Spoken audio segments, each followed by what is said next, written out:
Thank you. आज मैं बहुत खुश हूं क्योंकि आज मैं आप सबको अपनी कंपनी का वो मोबाइल देने जा रहा हूं जो आपकी रोजमर्रा की जिंदगी को और भी आसान कर देगा। सो जोरदार तालियों से स्वागत कीजिए टेक्नोलॉजी के नए आविष्कार का, my new phone global mobile X4।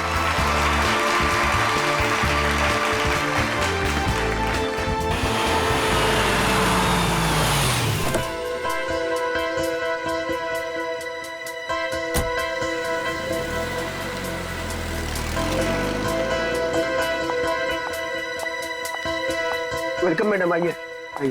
Function कहाँ चल रहा है? हॉल नंबर 1 में। ओके। क्या ये बात सच है कि आपका मोबाइल बाकी मोबाइल की तुलना में बेहतरीन बैटरी लाइफ और परफॉर्मेंस देंगे? अभी जो हमने सॉफ्टवेयर का इस्तेमाल किया है वो बहुत ही एडवांस्ड है और ये हमारे फोन को एक नया करण करण करण करण करण ये कौन है मामा जी? पता नहीं। मैं तुम्हें देखिए कितनी खुश हूँ करण। मैं कितना परेशान हो गई थी। I am so happy to see you. Excuse me, छोड़िए, कौन है आप? क्या बदतमीजी है?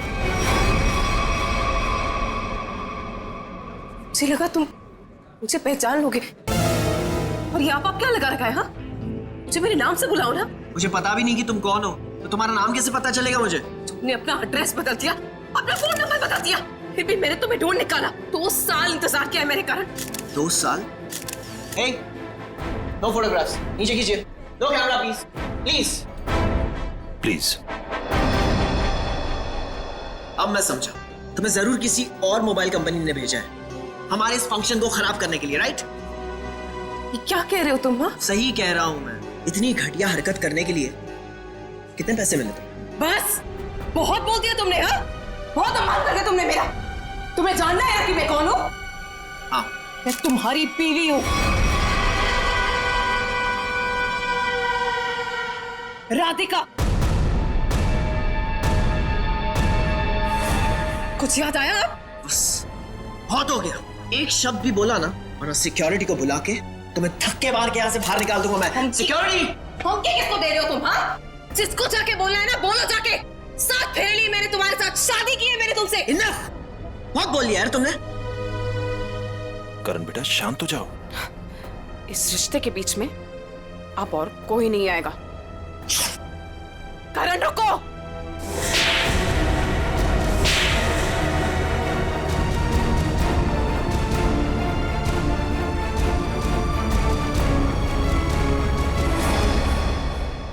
दो तमाचे उन 2 सालों के लिए जो मैंने तुम्हारी याद में बिताए हैं।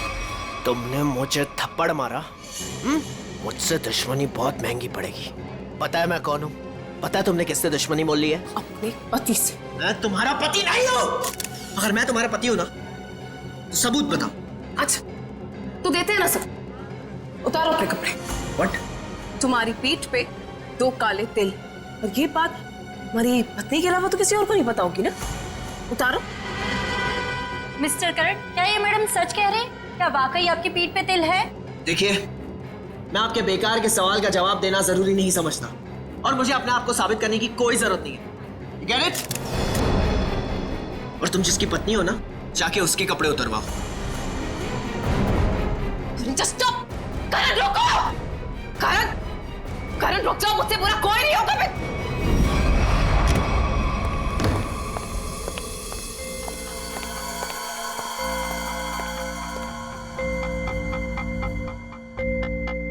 छोड़ूंगा नहीं मैं उस औरत को। उसकी इतनी हिम्मत कि उसने सबके सामने मुझे 2 झापड़ मारे। करण कुमार की इतनी बड़ी इंसल्ट जिंदगी में किसी ने नहीं की। जरा मैं भी तो सुनूं, कौन है ये औरत जिसने मेरे पति श्री करण कुमार जी का इतना बड़ा अपमान किया? देखो अनीता, मैं पहले ही बहुत बुरे मूड में हूँ। मेरे जख्म पे मरहम तो नहीं लगा सकती, कम से कम नमक तो मत छिड़को। मरहम लगाने के लिए तो कपड़े निकालने पड़ते हैं ना, जैसा कि उस औरत ने कहा था। तुम्हें कैसे पता चला? तुम्हारे जैसा पति हो ना तो सोते वक्त भी आंखें खुली रखनी पड़ती है। क्या मतलब तुम्हारा? सच सच बताओ कि कौन है वो औरत? अगर वो तुम्हारी पत्नी है तो फिर मैं कौन हूँ? तुमने मेरे साथ धोखा किया। एक मिनट बंद करो ये सब तुम, और अपनी इल्जामों की गाड़ी पे जरा ब्रेक लगाओ। मैं उस औरत को जानता तक नहीं, कभी मिला नहीं उससे, वो झूठ बोल रही है। झूठ बोलने वाले इतने यकीन से झूठ नहीं बोलते हैं। चलो मान लिया वो तुम्हारी पत्नी नहीं है, लेकिन कुछ गड़बड़ की होगी तुमने। सच बताओ कि कौन है वो, क्या रिश्ता है तुम्हारा उस औरत के साथ? ये कैसी बातें कर रही हो तुम? मुझ पे शक कर रही हो? मुझ पे? मैं एक वफादार पति हूँ। हाँ पता है कितने वफादार हो तुम। अगर अपने झूठ का ज्यादा ढोल बजाया ना तो केस कर दूंगी तुम पे। पता है ना अदालत बेवफाई की क्या सजा देती है? बेवफाई? मैं कोई बेवफाई नहीं कर रहा हूँ। वो औरत अपने आप को राधिका कह रही है। राधिका? राधिका? क्यों? तुम्हारा जो खबरी था, जो इतना मिर्च मसाला लगा के तुम्हें इतनी सारी खबरें दे रहा था, उसने ये नहीं बताया कि वो औरत अपने आप को राधिका कह रही है। मगर वो राधिका कैसे हो सकती है? राधिका? वही तो मैं कह रहा हूँ, वो राधिका कैसे हो सकती है? तुम ही सोचो, राधिका को मरे हुए 2 साल हो गए और वो एक मरे हुए इंसान के बारे में इतना घटिया मजाक कर रही है। मैं उसे छोड़ूंगा नहीं।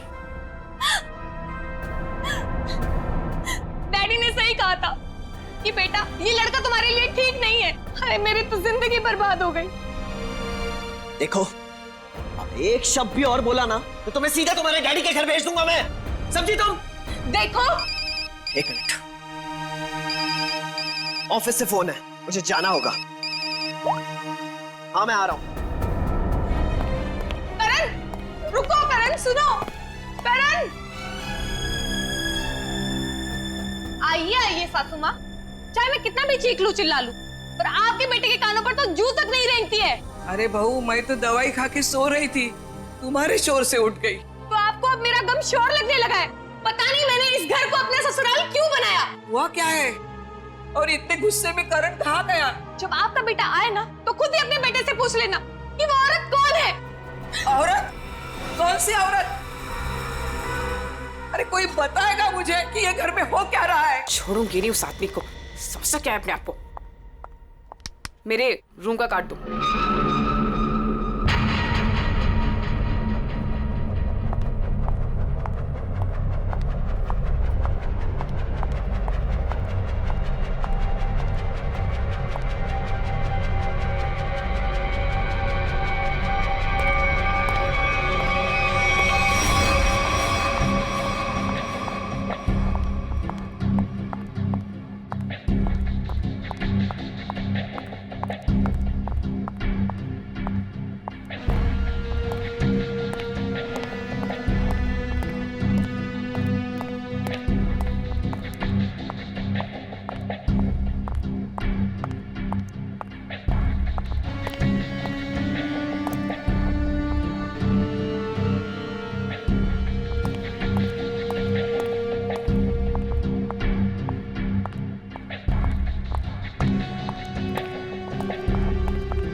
तुझे हाँ? मेरे पति के दूसरे बीवी ने भेजा है ना? तुझे पता है नकली है, इसलिए मैं हूँ। तुझे तो पुलिस वाले बताएंगे हम, समझा?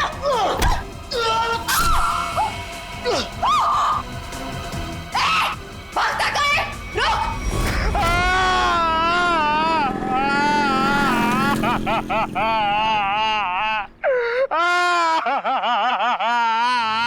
अबे पंकज, ये किस तरीके से रो रहा है?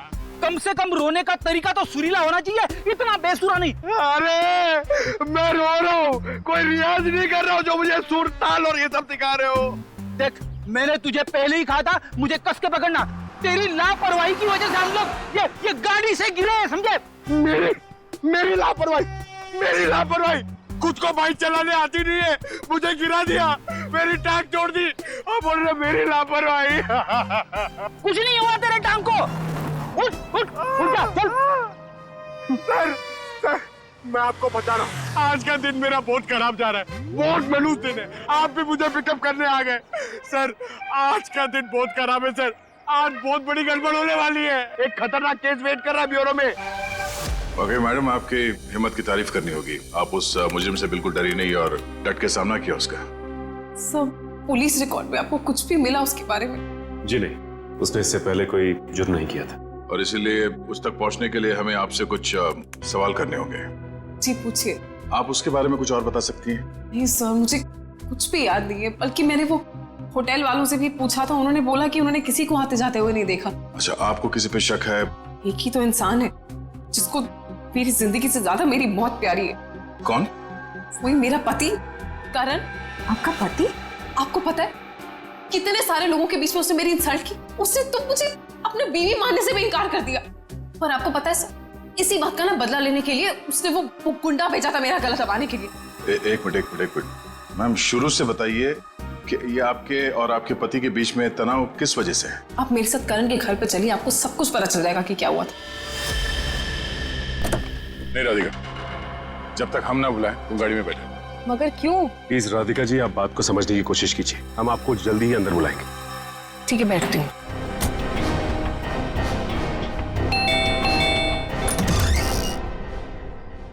जी आप लोग? सीआईडी। सीआईडी?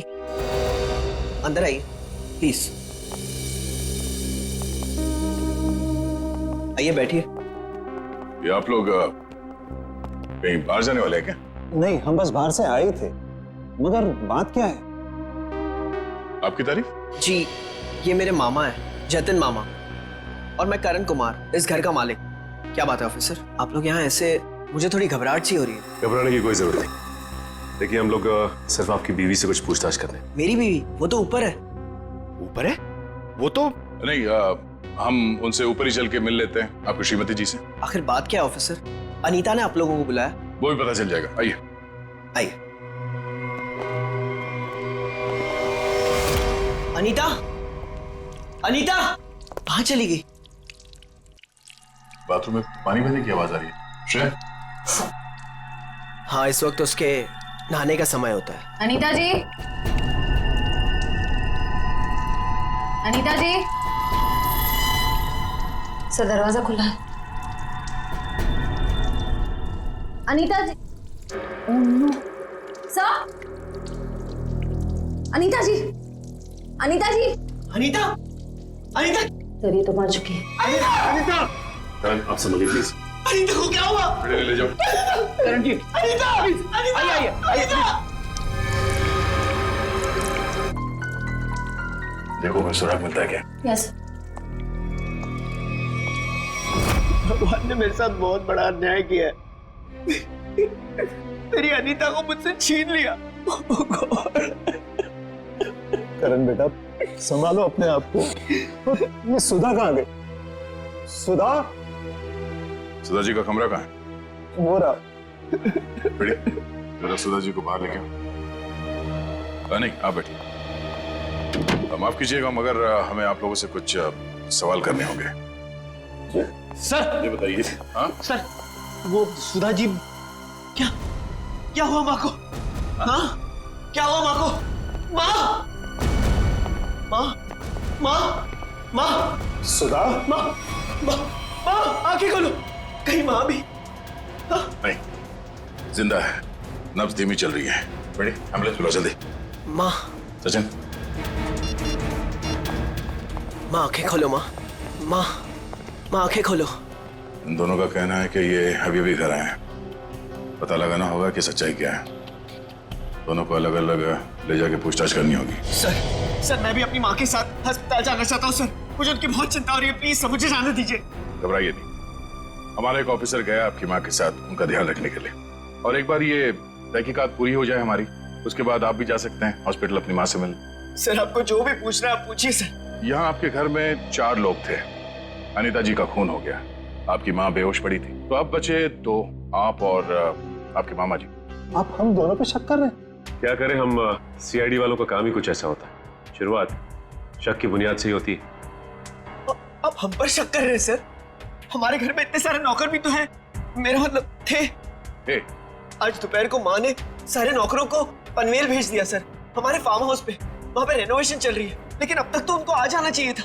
आज ही नौकर को बाहर भेजा और आज ही ये सब कुछ हो गया। ये कोई संयोग तो नहीं हो सकता। आपने आखिरी बार अनीता को जिंदा कब देखा था? आज दोपहर को 1 बजे से। उसके बाद मैं ऑफिस चला गया और फिर मामा जी के साथ वकील के यहाँ। करण ने मुझे 1:30 बजे संगानेर रोड से पिकअप किया, वहां से हम वकील के पास गए। और इस बीच आप दोनों की अनीता जी या सुधा जी से कोई बात हुई थी? नहीं, कोई बात नहीं, कोई फोन भी नहीं आया। वकील के साथ मीटिंग करने के बाद हम 4 बजे तक घर लौट आए। और घर का दरवाजा किसने खोला? मैंने आपको कहा ना, घर में सबके पास एक एक चाबी है घर की। मैंने अपनी चाबी से दरवाजा खोला और मैं और मामा जी घर में आ गए। हमें 5 मिनट भी नहीं हुए थे बैठे हुए कि घर की घंटी बजी और देखा कि आप लोग आ गए सर। और इस बीच आपने जाके देखा नहीं कि आपकी माँ और आपकी बीवी अनीता कहाँ है? सुधा दीदी रोज दोपहर से शाम दवाई खा के सो जाती थी, मगर हाँ, घर लौटने के बाद करण ऊपर जरूर गया था। क्या क्या कहा आप? करण ऊपर गया था? जी।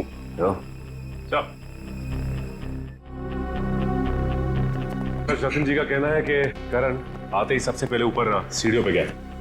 अच्छा, तो आपने मरने से पहले अपने बीवी को देखा होगा? जी नहीं। नहीं? तो मामा जी झूठ बोल रहे? नहीं तो मैंने ऐसा तो नहीं कहा था ना। मैं ऊपर जा रहा था, लेकिन कमरे तक पहुंचने से पहले मेरा फोन बजने लगा। ऊपर नेटवर्क का प्रॉब्लम है, इसलिए मैं वापस नीचे आ गया। पता नहीं क्यों चाह कर भी हमें यकीन नहीं हो रहा आप दोनों के बयान पर। ऐसे लग रहा है कि हम लोग कोई कहानी सुन रहे हैं, एक मन घड़ंत रची हुई कहानी। अरे सर प्लीज, हमारे साथ इतना बड़ा हादसा हुआ है और हमें हमदर्दी दिखाने के बजाय आप हम पे शक कर रहे। हमदर्दी से ज्यादा जरूरी हमारे लिए अनीता को इंसाफ दिलाना है, उसके खूनी को फांसी के फंदे तक पहुंचाना है। अब उस मुजरिम को पकड़िए सर, क्या पता कल को वो मामा जी या मुझे मार दे। सर ऊपर बाथरूम में ये हरा पाउडर मिला, इसके अलावा और कोई खास सबूत हाथ नहीं आया है। आप कुछ बता सकते हैं इस पाउडर के बारे में? क्या है ये? नहीं सर, इससे पहले इस पाउडर को मैंने बाथरूम में कभी नहीं देखा। कोई बात नहीं, हम पता कर लेंगे। पंकज, टेस्टिंग के लिए भेज दो। सर मैं भी हॉस्पिटल जाना चाहता हूँ सर। सर प्लीज मुझे जाने दीजिए, मुझे अपनी माँ से मिलना है sir. Please sir, please please sir, जाने दीजिए इसे। अभी नहीं। लेकिन क्यों नहीं? आपके सारे सवाल तो खत्म हो गए ना, सिवाय एक के, और उस सवाल का नाम है राधिका। अरे ये तो वही लड़की है। ये वही है जिसने मुझे 2 थप्पड़ मारे थे। तुम्हारी हिम्मत कैसे हुई यहाँ आने की? तुम्हारे जैसे आदमी को 2 नहीं 200 थप्पड़ पड़ने चाहिए। गुंडा भेजा था ना तुमने मेरा गला दबाने के लिए? क्या बकवास कर रही हो तुम? सर मुझे लगता है यही वो है जिसने अनीता को मारा है। अब इसे गिरफ्तार कर लीजिए। मैं अनीता को क्यों मारूंगी? हाँ, मैं तुम्हारी पहली बीवी हूँ और तुम्हें पाने के लिए मुझे गुनाह करने की जरूरत नहीं है। एक मिनट, शांत हो जाइए। कौन सच बोल रहा है कौन झूठ अभी पता चल जाएगा। करण, पहले तुम बोलो। ये मेरी बीवी राधिका नहीं है, क्योंकि मेरी बीवी राधिका वो है वहां जो उस तस्वीर में। सर, आज से 2 साल पहले एक हादसे में राधिका गुजर गई। ये भला मेरी पत्नी कैसे हो सकती है? सर ये झूठ बोल रही है, ढोंग कर रही है ये। जब से मेरी जिंदगी में आई है ना, सब गलत हो रहा है, सब गलत हो रहा है। मेरी अनीता गुजर गई, मेरी माँ अस्पताल चली गई, और आज पहली बार ऐसा हुआ है कि हमारे घर में सीआईडी आई है। तुम्हारी बीवी अनीता को मैंने नहीं मारा है, और सासू माँ भी मेरी वजह से अस्पताल ले गई है, समझे? तो क्या सासू माँ? Sir just look at her, कितना झूठ बोल रही है। एक मिनट करण। मैम, फोटो में जो ये लड़की है उसका चेहरा और आपका तो बिल्कुल अलग, कोई मेल नहीं खाता, जमीन आसमान का फर्क। सर अब मुझे 2 मिनट दीजिए, मैं साबित कर दूंगी कि ये फोटो वाली लड़की वही हूँ। ठीक है, साबित कीजिए। करण, तुम और मैं 2013 जुलाई में जयगढ़ गए थे ट्रैकिंग के लिए। तुम और मैं नहीं गए थे, मैं और मेरी पत्नी राधिका गए थे। लेकिन तुम्हें कैसे पता चला? उस वक्त एक हादसा हुआ था, एक लड़की की मौत हो गई थी पहाड़ से नीचे गिर के। वो लड़की मैं थी, राधिका तुम्हारी बीवी। तुम? मैं पहाड़ से नीचे गिर गई थी, तुमने तो मुझे ढूंढने तक की कोशिश नहीं की थी। ढूंढा था, करण ने खुद मुझे बताया था। जी, इन्होंने बोला और आपने मान लिया। सर मैंने अपनी पत्नी को ढूंढने की बहुत कोशिश की, दिन रात कोशिश की, लेकिन मुझे उसकी लाश तक नहीं मिली। कैसे मिलती तुम्हें उसकी लाश? हाँ, मैं मरी नहीं थी, मैं जिंदा थी और तुम्हारे सामने खड़ी हूँ। सर ये फिर से झूठ बोल रही है सर। एक मिनट, जब आप पहाड़ से गिरी तो फिर तो बच कैसे गई? क्योंकि कुछ सांसें बची थी मेरे अंदर। आपको पता है 2 साल लगे थे मेरी हड्डियां छोड़ने में, पूरा चेहरा खराब हो गया शुक्र है डॉक्टर पुनीत का जिन्होंने मुझे नया चेहरा दिया।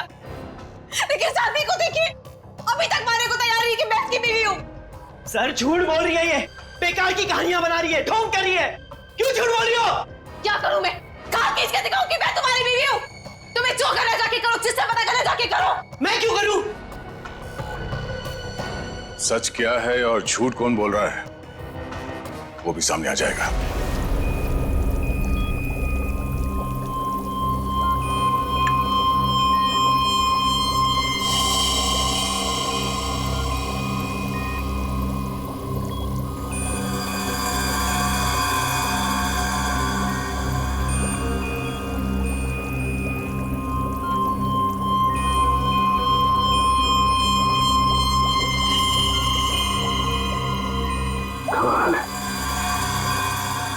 होशियारी और बेवकूफी का ये अजीब सा संयोग। सालू के साहब, आप इतने उलझे उलझे क्यों लग रहे? आपको तो खुश होना चाहिए। इस बार हमने जो तगड़ा सबूत दिया है आपको, वो पाउडर। अगर वो पाउडर आप लोग नहीं भेजते ना तो भी मैं अपना काम चला लेता। कैसे बताता हूं। एक हाँ मेरे साथ ये देखो, ठीक वैसा ही हरा रंग जैसे हरे रंग का पाउडर आप लोगों को मिला। करण की माँ सुधा जी, उन्हें भी इसी तरह के केमिकल से बेहोश किया गया था? हाँ दया, था तो केमिकल ही, लेकिन ये केमिकल नहीं था। वो केमिकल था, हाँ बता दो। ये लाल लाल निशान उस भेजे थे। ये किस तरह का केमिकल? ये केमिकल इंसान को पूरी जिंदगी के लिए पैरालाइज कर देता। मतलब खूनी सुधा जी को मारना नहीं चाहता था, उन्हें हमेशा के लिए अपाहिज बनाना चाहता था। लगता तो ऐसा ही। कोई आपसी दुश्मनी का मामला लगता है सर। एक को मार दिया और एक को जिंदा लाश बना दिया। क्या अनीता जिस पानी से नहा रही थी उसमें जहर था? इसलिए अनीता की मौत के बाद इस बाथरूम के और टंकी के पानी के इस्तेमाल पर रोक लगा दी गई थी। लेकिन हम सब इसी टंकी के पानी से नहाए थे, फिर हमें कुछ क्यों नहीं हुआ? इसका जवाब भी बहुत जल्द मिल जाएगा आपको। सर मुझे तो नौकरों पे शक है। हम तो पनवेल वाले फार्म हाउस पर थे, और हम क्यों मिलाएंगे मेम साहब के नहाने के पानी में सर? और ये पानी हमारे बाथरूम में भी आता है। ठीक है, आप सब लोग यही रहिए। उस जहरीले पानी का असर सिर्फ अनीता पे क्यों हुआ और बाकी किसी पे क्यों नहीं हुआ वो अभी पता चल जाएगा। पंकज,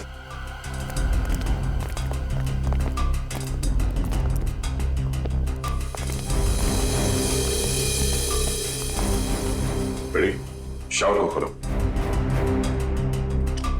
अगर जहर पानी में है तो उस केमिकल के अवशेष इसमें जरूर मिलेंगे।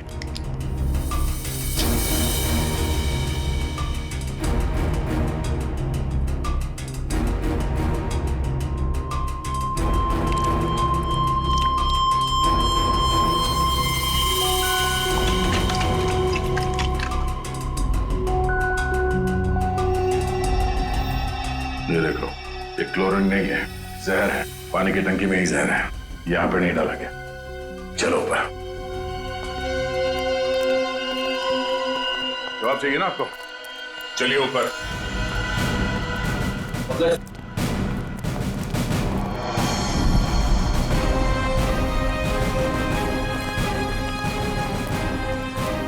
सर ये पानी की टंकी में जहर क्यों होगा? अगर इसमें जहर होता तो हम सब जिंदा कैसे हैं? हो सकता है आप लोग कई दिनों से नहाए नहीं हो। फॉरेंसिक किट लाए हो? सर वो नीचे। प्लीज लिया। Yes sir. इस पानी की टंकी तक कोई घर वाला ही आ जा सकता है ना? हाँ, घर का कोई सदस्य या नौकर? सर हम में से ऐसा कोई क्यों करेगा? अब ये काम तो किसी बाहर वाले का हो नहीं सकता। बाहर वाला कोई भी इतनी आसानी से आपके घर के पानी की टंकी तक कैसे पहुंचेगा? क्यों नहीं पहुंच सकता? पिछले हफ्ते एक प्लम्बर भी तो आया था यहाँ। इंटरेस्टिंग। पर आप लोगों की जानकारी के लिए बता दूं, इस जहरीले पानी का असर सिर्फ अनीता पे इसलिए हुआ क्योंकि खूनी ने वो जहर पानी में उस वक्त मिलाया जब अनीता नहाने के लिए गई। हाँ सर, ऐसा हो सकता है क्योंकि घर पे सबको पता था कि अनीता किस वक्त नहाने जाती है।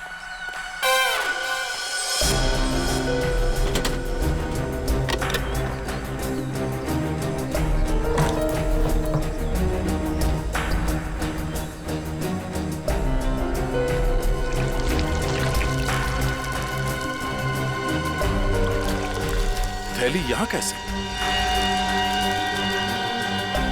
टेस्ट करो।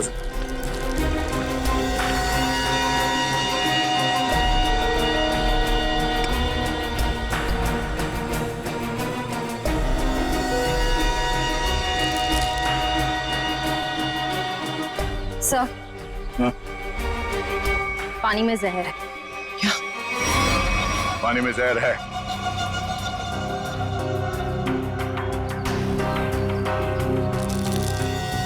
तंगुस?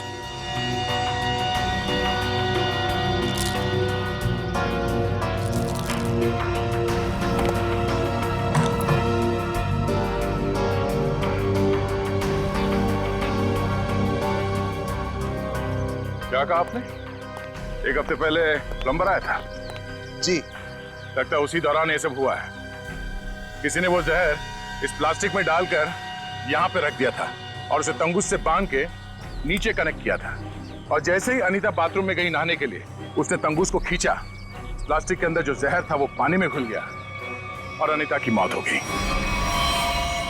लेकिन सर, घर के किस सदस्य का काम है ये? कैसे पता चलेगा? बेटी, अगर किसी ने तंगुस यहां से खींचा है तो जरूर आसपास किसी न किसी ने तो देखा होगा कुछ। आसपास लोगों से पूछते हैं। या आसपास किसी ऐसे आदमी से पूछना होगा जो घंटों एक ही जगह पे बैठा रहता है, जैसे कोई दुकानदार, फेरी वाला, कोई बिल्डिंग का वॉचमैन।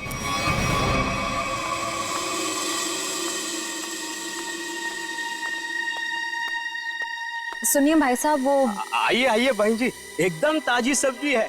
कौन सी दूं? नहीं, मुझे सब्जी नहीं लेनी है, मैं सीआईडी से हूँ। हमें आपसे कुछ सवाल करने। सवाल? कौन से मैडम सवाल? तो आप रोज बैठते हो यहाँ पे सब्जी बेचने? पिछले 2 साल से हम यहाँ दुकान लगा रहे हैं साहब। तो पिछले 2 साल से आप ये सामने वाला घर भी देख रहे होंगे? हाँ साहब।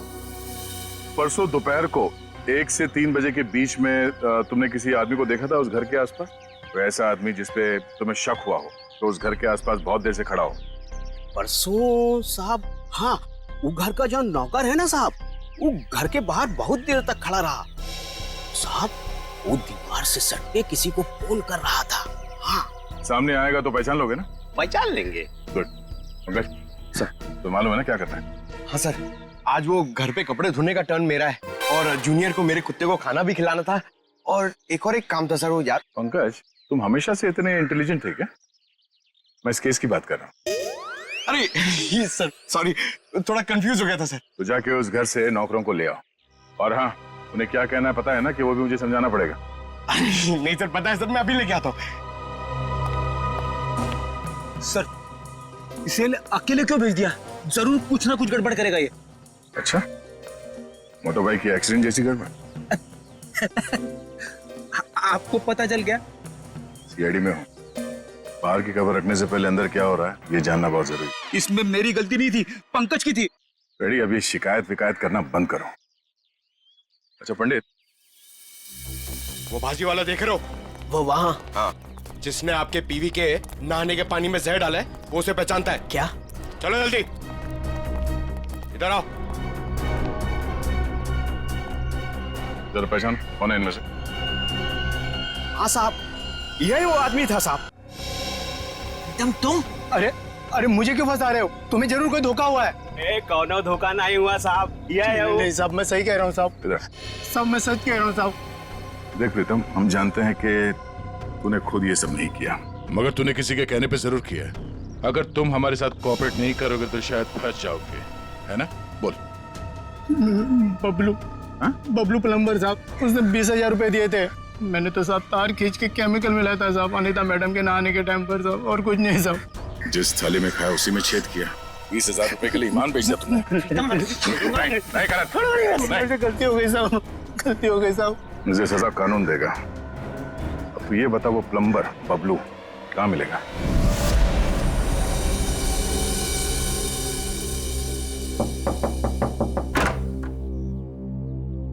नमस्ते।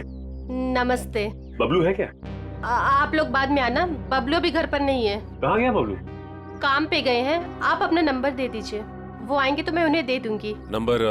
जी, गर्मी बहुत है, एक गिलास पानी मिल सकता है? अभी लाई। जी।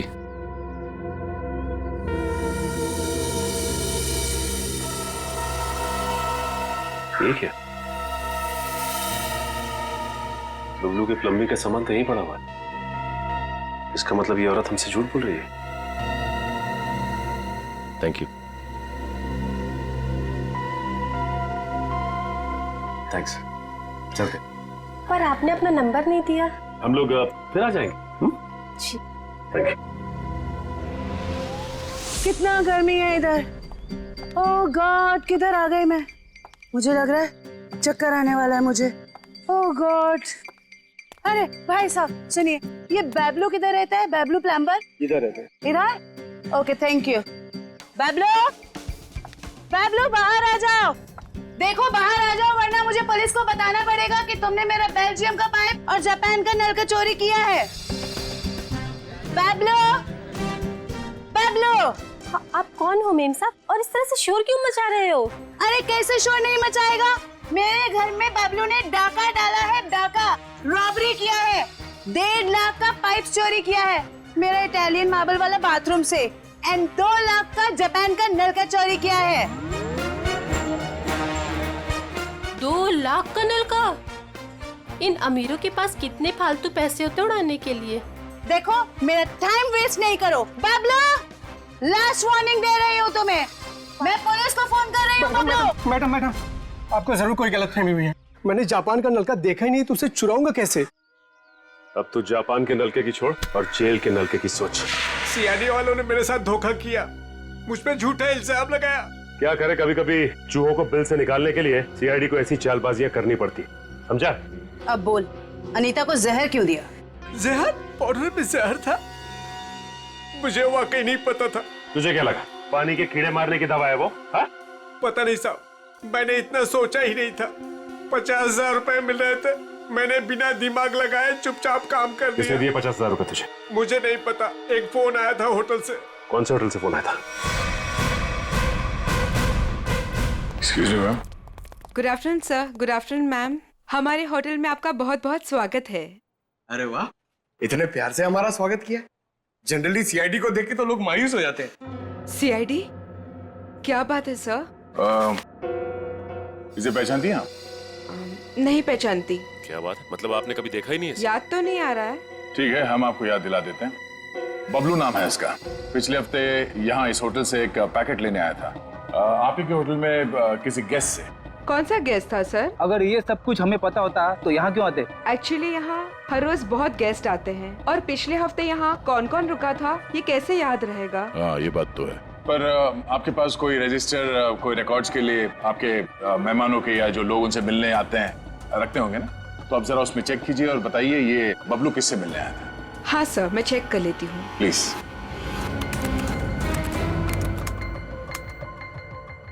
हाँ सर, मिल गया।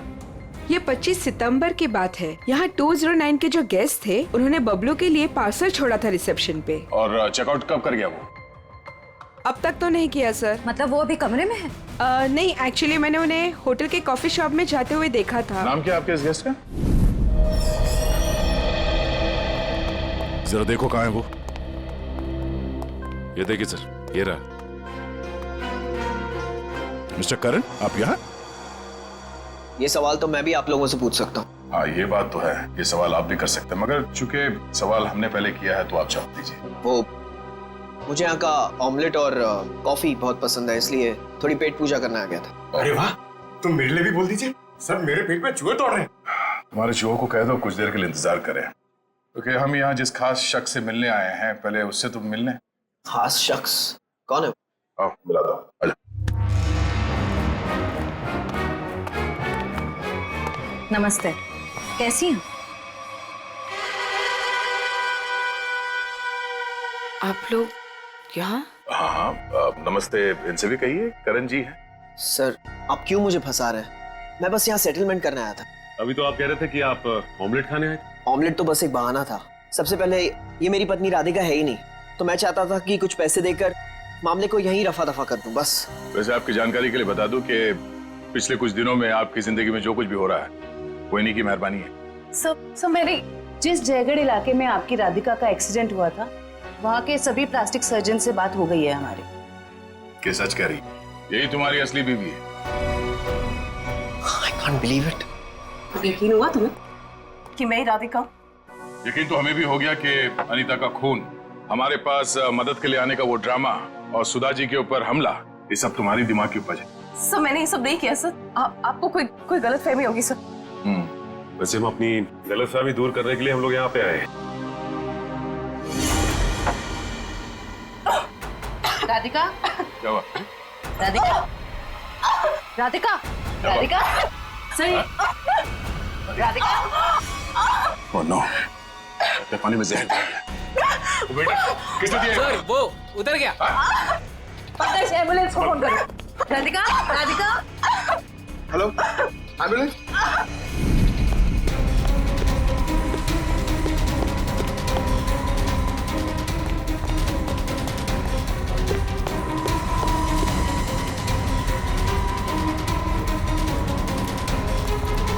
और कहाँ भागोगे आप? जाने दो मुझे। हाँ? जाने दो मुझे। जाने दो मुझे। जाने दे।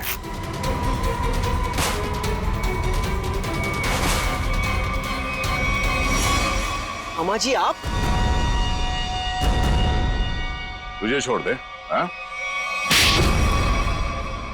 अब बोल, क्यों किया तूने ये सब?